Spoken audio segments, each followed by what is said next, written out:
Hola, bienvenidos a esta segunda parte del sistema endocrino.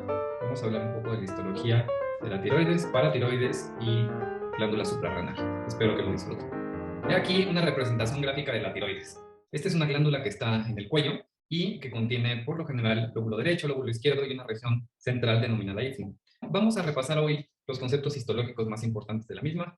Entonces, recordando, esta glándula embriológicamente viene del conducto tirocloso.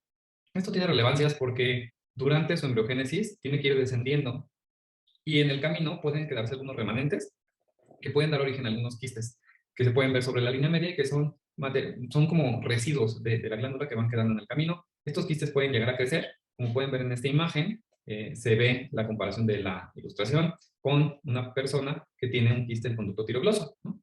Por lo general estos quistes son benignos totalmente, se pueden erradicar en un momento dado, pero pues saber de su existencia a veces nos puede sacar de un apuro. Y vamos a ver, cuando hablamos de la glándula tiroides, tenemos que pensar en que hay dos células principales. Unas que son las células foliculares y otras que son las células parafoliculares, no células claras. Ahorita hablaremos de las segundas. De forma muy general, como buena glándula endocrina, siempre va a haber una cápsula de tejido conectivo, que esta cápsula va a emitir septos de tejido conectivo a través de los cuales van a transcurrir vasos sanguíneos y conductos linfáticos. La unidad estructural mínima funcional de la glándula tiroides se denomina folículo tiroideo.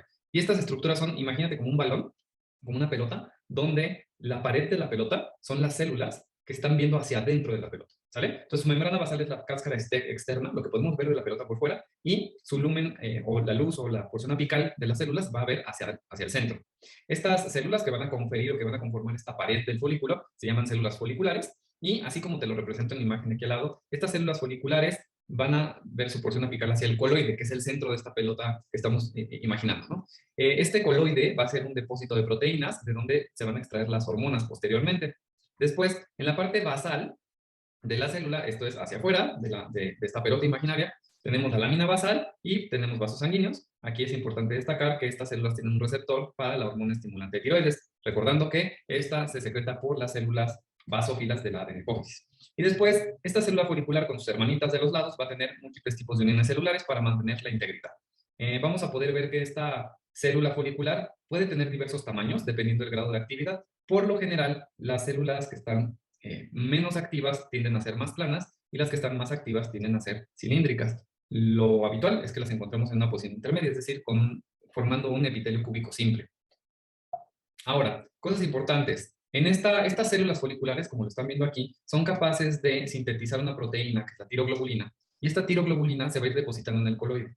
Pero hasta aquí, digamos que esa no es la forma activa de la hormona. Esta tiroglobulina necesita ser yodada, tiene algunos residuos de tirosina y ahí se va a poder yodar. Y para esto, la célula folicular tiene que captar yoduro desde la sangre, este pues viene por lo general de la dieta, y este yoduro desde la sangre es captado por la célula folicular y lo lleva hacia el coloide. Es un poquito más complejo que esto, pero ahorita te cuento. Y ya en el coloide la tiroglobulina es yodada y entonces esto va a dar origen a las hormonas tiroideas. Se denominan con el número de yodos que poseen, ¿no? Entonces puede haber T1, T2, T3, T4, etcétera. Sin embargo, las formas activas son T3 y T4. Esas son las formas biológicamente relevantes. No me meto en detalles ahorita, solo entiende esta parte que la célula folicular toma el yoduro, lo echa hacia el coloide, donde está la tiroglobulina, que ya sintetizó. Esta es una proteína que pues, requiere lo que cualquier proteína de exportación, ¿no? Surge su DNA, se transcribe en RNA mensajero, de ahí se forma una proteína, esta proteína recibe o sufre algunas modificaciones post-traduccionales a nivel de red y sobre todo de Golgi, se requiere glucosilar, y de ahí se exporta hacia esta luz apical llamada coloide.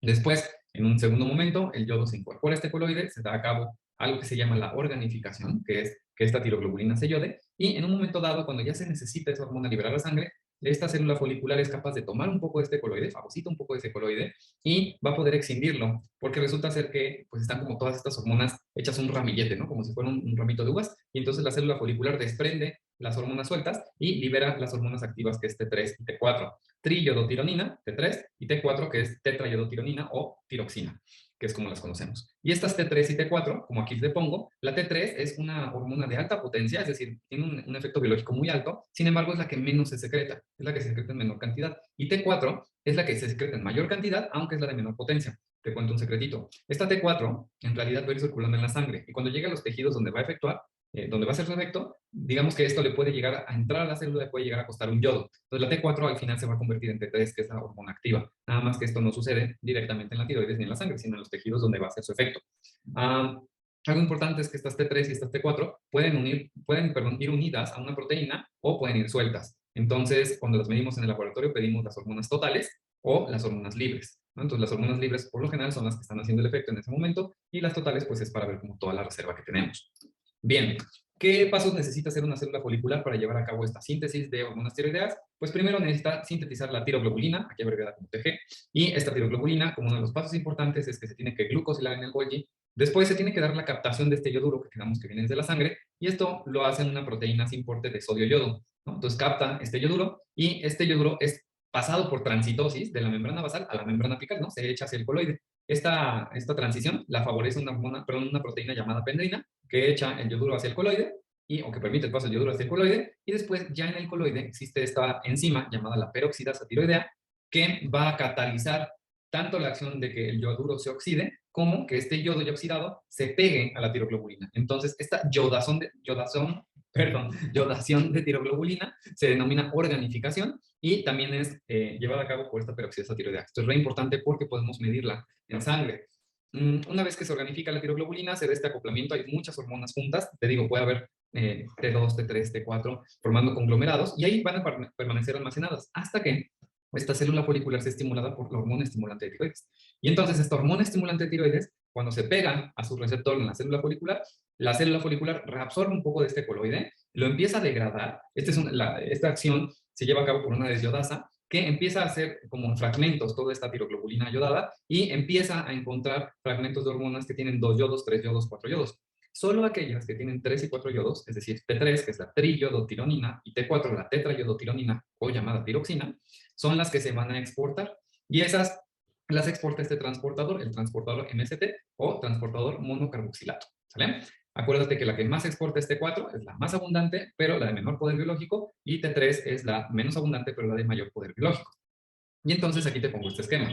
Como esta célula, primer paso, pues por medio del núcleo, ¿no? Expresa los genes para la síntesis de la tiroglobulina, se da todo el proceso de una síntesis de proteína endógena que ya conoces muy bien, y esta tiroglobulina, una vez ya modificada por el Golgi y todo, se exocita hacia el coloide. Ahí va a permanecer hasta que los yoduros puedan entrar por este transportador sin porte yodo-sodio, y entonces este yoduro pase al coloide gracias a la pendrina. En ese momento el yodo sufre su oxidación y logra organificar o yodar a la tiroglobulina, y entonces fíjate aquí cómo tenemos la tiroglobulina y con muchos cachitos de hormonas que pueden tener 2, 3, 4 yodos. En un momento dado, acuérdate que aquí la peroxidasa tiroidea tiene un efecto re importante.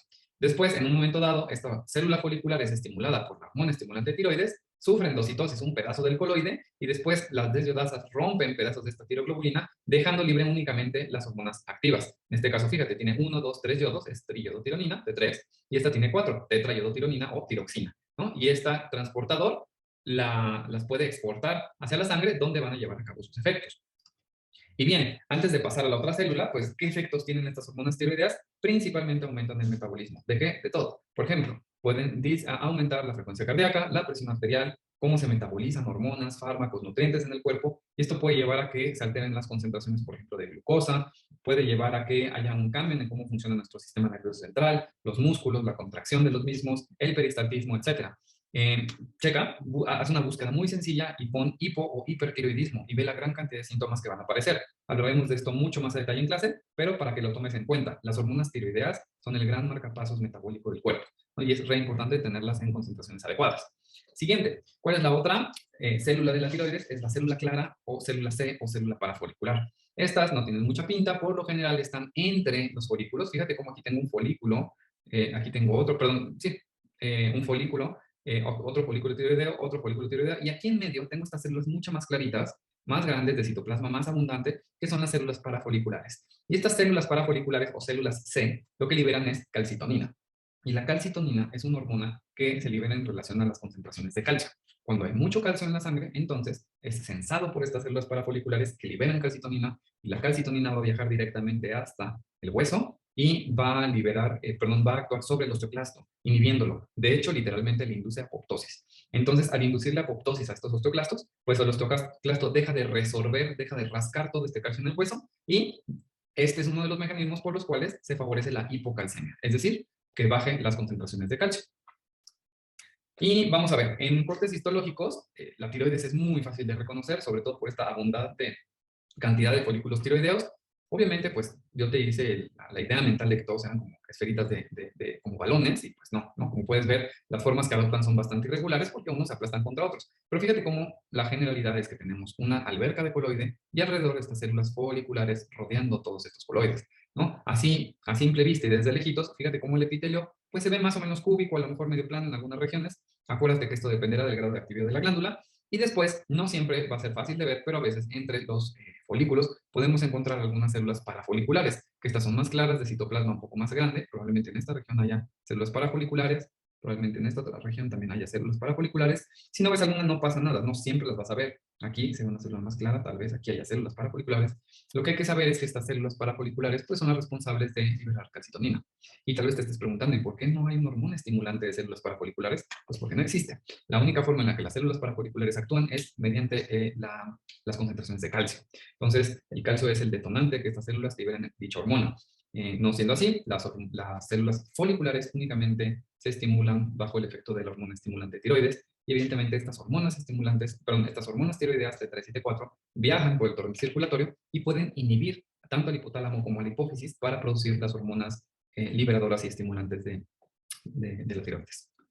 Bien, ven este otro aumento, aquí se ve muy bonito el detalle de los folículos, las células foliculares, ¿no? Puedes ver que en algunos folículos se ven más planas, en algunos se ven más cúbicas, ¿no? Con un citoplasma más abundante. Insisto, depende del grado de actividad. Ven aquí los capilares, que acuérdate que los capilares siempre en el sistema endocrino son capilares fenestrados, un poquito de tejido conectivo por acá, y tal vez aquí algunas células parafoliculares, creo que no se alcanzan a ver muy bien, pero bueno, sabemos que ahí están. Fíjate estos coloides grandes, grandes, grandes, que las células ni alcanzan a verse bien porque están todas aplanadas, ¿no? Esto habla más de una glándula más inactiva. Y siempre, pues con la intención de descubrir si andan por ahí, busca intencionalmente si hay células parafoliculares que estén haciendo sus niditos entre los folículos. Te cuento un chisme. Se han visto que algunas de estas células parafoliculares pueden llegar a estar metidas entre el folículo, es decir, entre las células foliculares, pero no es lo habitual. Ven aquí otro acercamiento, puedes ponerle pausa y verla con más detenimiento. Fíjate en el detalle del epitelio. Como se ven, estas células foliculares muy planitas porque seguramente es una glándula poco activa. Vean aquí el detalle tan bonito de las células foliculares formando el epitelio y ven el estrecho contacto que tiene la célula folicular con los capilares, ¿no? Aquí vemos los eritrocitos de un capilar. Así de estrecho tiene que ser el contacto para que la hormona estimulante tiroides se pueda pegar al receptor en la célula folicular, pero también para que la célula folicular pueda dotar de hormonas a la sangre. Bien, la glándula que está asociada a la tiroides es la glándula paratiroides. Estas glándulas paratiroides las tenemos 4 y están en los lóbulos derecho y izquierdo de la tiroides en los extremos, digamos que arriba abajo del lóbulo derecho y arriba abajo del lóbulo izquierdo. Son muy, muy pequeñas estas glándulas paratiroides, están metidas en una cápsula de tejido conectivo con tejido adiposo. Por eso es muy común que encontremos muchos adipocitos metidos entre sus células y igual, como buena glándula endocrina, tiene capilares fenestrados y sus células propias. Estas células propias son las células principales, son las más frecuentes, ¿no? Son las principales, ¿no? Y son las que vamos a encontrar en mayor abundancia. Entonces, por pura probabilidad, si te fijas en esta imagen, ves algunos adipocitos que ya sabes reconocer y ves muchas células que se parecen bastante entre sí. Notarás que algunos tienen núcleos más oscuros, como más densos, y otros un poquito más claros. De estas células principales hay células claras y células oscuras. En realidad, es por la proporción de sus organelos y de sus depósitos que varían un poquito su coloración, pero ambas se encargan de sintetizar la paratormona o PTH. Y esta PTH va a ser muy importante en la regulación de las concentraciones de calcio. Va a ser antagónica al efecto de la calcitonina, pero ahorita hablamos de ello. Y después puedes encontrar estas otras celulitas. Fíjate estas de aquí, más rositas, más grandes, ¿no? Un citoplasma totalmente eosinofílico o acidofílico más bien, y con más mitocondrias en la microscopía electrónica, menor cantidad, por supuesto, y la realidad es que no estamos muy seguros para qué sirve.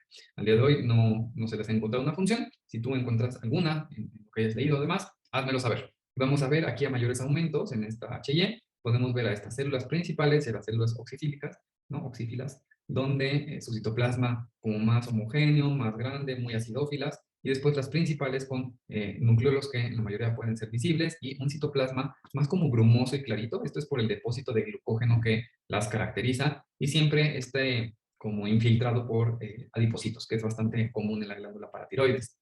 Y bien, ¿qué hace esta hormona paratiroidea o PTH? Pues cuando tenemos concentraciones de calcio bajas en sangre, estas células principales detectan esta disminución en el calcio y liberan la hormona, la paratormona. Y esta paratormona actúa sobre el osteoblasto, lo activa, es decir, que el receptor de paratormona lo tiene el osteoblasto. ¿Y qué va a hacer? Pues este osteoblasto va a secretar el factor estimulante de osteoclastos y rank ligando. Si te acuerdas, rank ligando, el receptor lo tiene el osteoclasto. ¿Y qué pasa cuando estas dos hormonitas viajan de forma parácrina a los osteoclastos? Pues los activan. Y un osteoclasto activo, ¿qué hace? Pues se pone a resolver más hueso. Es decir, empieza en su lagunita de Hauship, empieza a echar más acidito, empieza a disminuir el pH y empieza a quitar toda esta hidroxiapatita y a romperla, de modo que extrae la cantidad de calcio necesaria para poderlo subir a sangre, que no solo es calcio, vale la pena decir que también siempre se viene fósforo. Entonces, cuando tenemos el calcio bajo, estas paratiroides empiezan a actuar secretando la PTH y eso va a llegar al final al osteoclasto para activarlo y favorecer la elevación de dicho ion. Acuérdate que este electrolito es esencial para la contracción miocárdica, entonces está íntimamente regulado, ¿no? Y por otro lado, acuérdate la calcitonina que actúa sobre este osteoclasto y le induce apoptosis. Bien, otras de las funciones que tiene la PTH a otros niveles es a nivel del riñón, así como la calcitonina, ¿no? A nivel del riñón va a favorecer la reabsorción de calcio, es decir, va a evitar que se orine el calcio, y a nivel de intestino, sobre todo mediado por la vitamina D, va a favorecer la absorción de calcio intestinal. Hace saber que el calcio se absorbe muy poquito, entonces favorecer su absorción gracias a la vitamina D y el uso y la función de la PTH, pues aumenta un poquito esta absorción de los alimentos. Y aquí les pongo el esquema.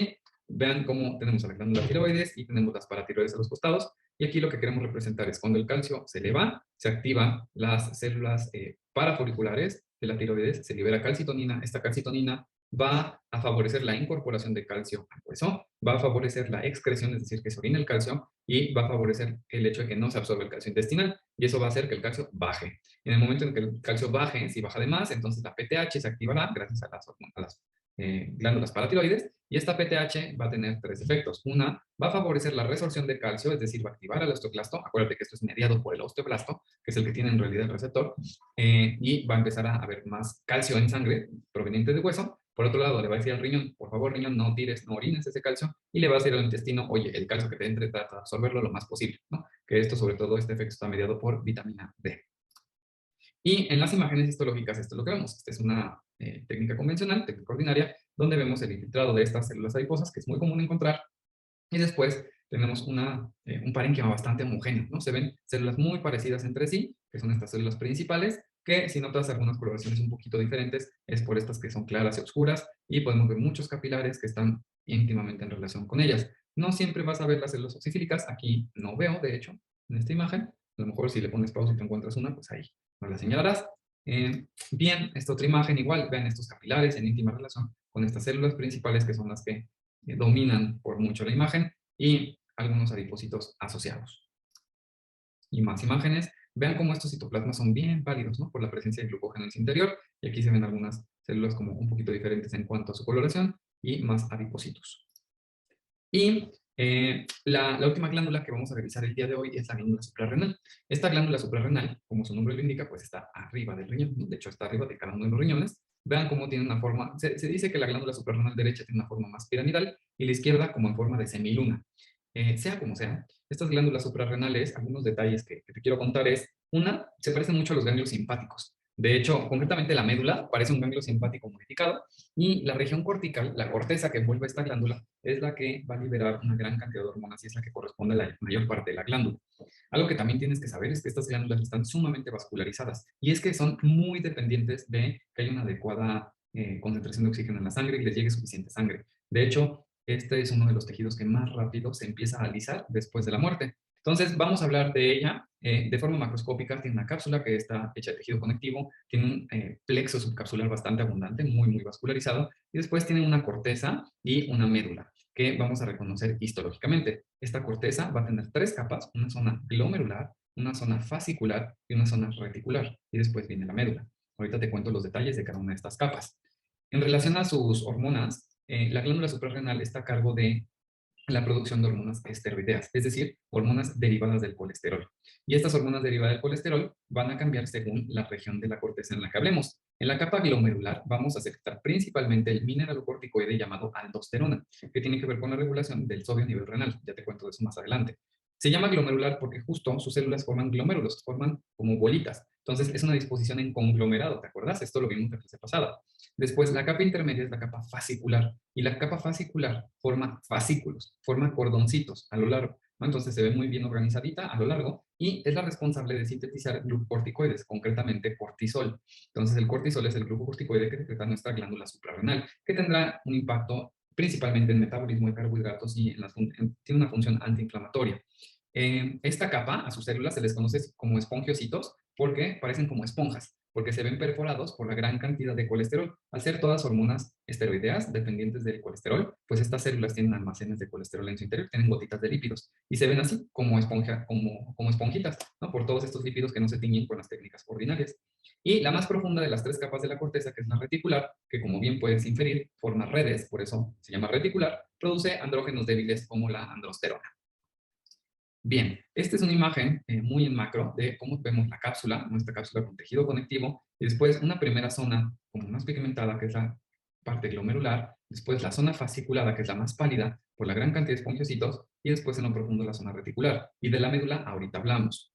En una imagen más al detalle, fíjate aquí arriba se ve la cápsula, un poquito de fibras de tejido conectivo.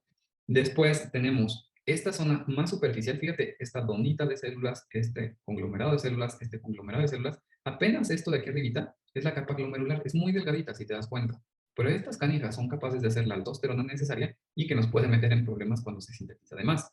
Después ve el tamaño de la capa fascicular, va desde aquí arriba, todo abajo, hasta estas regiones, más o menos, ¿no? Donde se empiezan a formar ya como estas redecillas. Entonces la capa fascicular, la más grande de todas, nota cómo se ven ya más despintadas las células, y esto es por la gran o el mayor almacén de colesterol en su interior, y después la capa reticular, que es esta zona más profunda donde parece formarse redes de células y que es donde se producen estos andrógenos débiles. Ya en la capa más profunda de la suprarrenal, esto es la médula, y ya hablaremos de la médula en un momento porque sus células son totalmente distintas. Estas de aquí arriba parecen o tienen un origen más epitelial y las de aquí abajo parecen un ganglio nervioso. Vean aquí, en este otro corte, lo que estamos viendo aquí, un poco de la corteza, el plexo subcapsular, que es ese espacio ahí chiquito, después la capa glomerular, que es muy, muy delgadita, en esta región más superficial, la capa fascicular, que se ve muy pálida, ¿no? Vean aquí cómo se ven incluso un poquito de elementos del tejido conectivo que separan los cordones, ¿no? De estos fascículos de las células, después una capa reticular que se ve en esta región más profunda, y después aquí tenemos médula suprarrenal, ¿no? La médula suprarrenal tiene muchos capilares, que es lo que vemos aquí, y vamos a ver que tiene células muy parecidas a neuronas.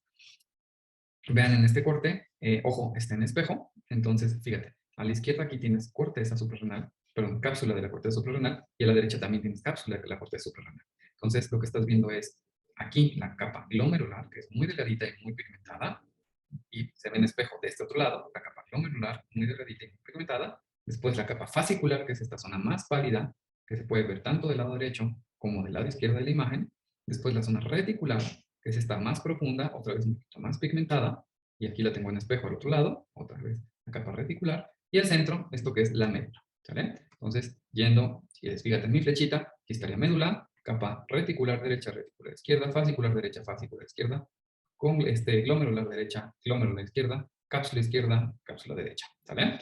Ponle pausa, repasa las velas y ya. No es importante saber exactamente dónde acaba el límite, dónde empieza el de la otra. De hecho, se puede más o menos inferir por los colores, ¿no? Por cómo van cambiando las células. Lo importante es saber que existen, delimitarlas aproximadamente y sobre todo saber qué se produce en cada una de estas.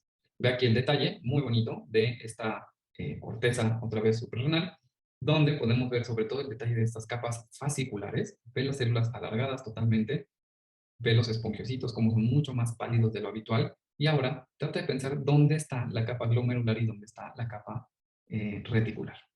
Pone pausa, te doy un minuto para que trates de descifrarlo tú solo. Bien, si lo lograste, verás que al lado derecho de la imagen se ven estas fibras de tejido conectivo, esto corresponde a la cápsula. Entonces, esta es la capa glomerular donde se ven las células más juntitas, hechas madejita, donde secretan aldosterona. De hecho, siempre son más pigmentadas. Y después, al otro lado, tenemos esta zona, que es la zona reticular. No siempre se tiene que ver como red. Y después ya la médula suprarrenal, que está aquí abajo. Vean aquí otra vez el detalle, ¿no? La cápsula con los capilares y aquí la zona glomerular, ¿no? Que son estas células que están señaladas con azul. Y aquí abajo la capa fascicular. El detalle de la capa fascicular, vean estos espongiocitos formando sus cordones muy bien delimitados y vean sus citoplasmas llenos de estos lípidos. Vean esta interfaz, esta es la capa reticular formando como redes de células, y aquí ya nos encontramos con la médula suprarrenal, que ve sus células ya no se parecen a las de al lado, ¿no? Ya son células bastante distintas, ve la pigmentación. Estas células ya saben secretar adrenalina y noradrenalina, neurotransmisores, entonces tienen otro tipo se pigmentan diferente. Y vean, en estos cortes semifinos se ve muy bonito como la capa fascicular, se ven los espongiocitos, ¿no? Totalmente perforados, como si estuvieran balanceados por estas gotitas de lípidos que se van almacenando. Y bien, aquí nada más les quise poner, como recuerdo, ¿no? Que en la zona glomerular se produce la aldosterona, en la zona fascicular el cortisol y en la zona reticular algunos andrógenos.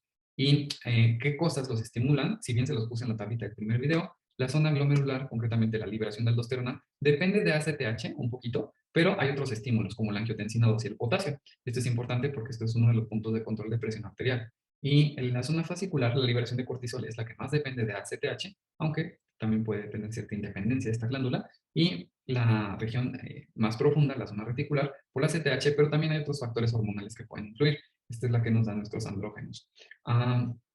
Y aquí, si buscas en una búsqueda básica sobre la síntesis de hormonas esteroideas, vas a ver que todas vienen del colesterol y desde ahí se pueden ir desdoblando progesterona, corticosterona, aldosterona, cortisol, etc. Y bien, ¿qué efectos podemos tener? Fíjate, de aldosterona te cuento un poco rápido porque lo vamos a ver en el apartado del sistema urinario, concretamente en la nefrona. Pero en un segmento del riñón podemos encontrar que es capaz esta aldosterona de favorecer la reabsorción de sodio. Es decir, en vez de que este sodio se tire y se orine, quedarnos con este sodio y al jalar sodio podemos jalar agua. Y con eso aumentamos la presión arterial al retener sodio y agua. El cortisol puede actuar a múltiples niveles. Uno de los más conocidos es las alteraciones que produce con la glucosa, ya que la puede subir. Puede también suprimir el sistema inmune, de ahí que usemos cortisona o derivados cuando queremos desinflamar a alguien, pero tienen otros cambios, sobre todo a nivel crónico. Puede alterar estados de ánimo y atención, puede tener alteraciones en presión arterial, etc. Y por último, la médula suprarrenal. Esto, como te lo decía desde el inicio, es como un ganglio simpático modificado. Se parece a un ganglio simpático, nada más que en vez de encontrar neuronas postganglionares, tenemos, imagínate esas mismas neuronas postganglionares, pero como que les quitaron las axones y las dendritas, ¿no? Entonces se vuelven células que son capaces de liberar neurotransmisores, pero no a través de un axón, sino simplemente los secretan, y como hay una gran red capilar de capilares, pues pueden liberar estos neurotransmisores directamente a la sangre. Estas células se llaman células cromafines, y son cromafines porque son afines, o tienen afinidad por algunos pigmentos como la cromogranina. Entonces, una de las reacciones de inmunistoquímica que usamos para reconocer este tipo de células es la tinción o la inmunistoquímica con cromogranina. Aunque hay también otras como la sinaptofisina. Si te acuerdas, la sinaptofisina era una proteína de la sinapsis, justo de la exocitosis de vesículas de la neurona. Pues bueno, estas células también lo tienen. Secretan adrenalina o noradrenalina, están los porcentajes, en algunos libros encontrarás 80 y 20 o 75 y 25, pero bueno, son dos hormonas que igual tienen efectos como de activación parecidos a lo que es el sistema nervioso simpático, al final participan en él. Podemos encontrar algunas células ganglionares, es decir, neuronas como tales, y una red de vasos sanguíneos abundante y fibras nerviosas, porque pues también está inervada. Fíjate en la imagen de abajo a la derecha cómo se ven estas células cromafines, ¿no? Formando ahí como cadenitas de células y alrededor de estos capilares. Fíjate en las células de aquí abajito, más rositas, estas son las de la capa reticular de la corteza suprarrenal. Vean, en esta tinción es una inmunistoquímica, concretamente contra cromogranina A, y aquí se ve como en la corteza suprarrenal prácticamente ninguna célula prende para la corteza suprarrenal, y en la médula es donde están todas estas células cromafines, ¿no? Aquí pues verás ahí un mechón de células, pero son los menos, ¿no? La mayoría están totalmente en la médula suprarrenal. Vean aquí en otro detalle, este es contra sinaptofisina, y aquí se ven las células que son de la capa reticular, y aquí las células de la médula. Y estas células que son las células cromafines, y como te digo, liberan adrenalina y noradrenalina. Vean en estos cortes semifinos, qué bonito su aspecto, parecen más como neuronas, ¿no? Con núcleos de cara abierta, núcleos prominentes, este citoplasma muy puntillado por todos los gránulos, son microgránulos los que tienen, solo se alcanzan a ver con estos cortes semifinos, y lo que estás viendo aquí al lado izquierdo es un nervio periférico. Si te acuerdas, los nervios se ven las mielinas, ¿no? Las vainas de mielina. Estás viendo un mechoncito de axones aquí transcurriendo con sus vainas de mielina, ¿no? Son las fibras nerviosas. Y bien, hasta aquí vamos a dejar esta clase. La siguiente clase vamos a hablar de algunas otras células, concretamente de los islotes de Langerhans del páncreas y las células del sistema neuroendocrino difuso. Espero que hayas disfrutado de la clase y pues nada, a estudiarle, y nos vemos muy pronto. Bye bye.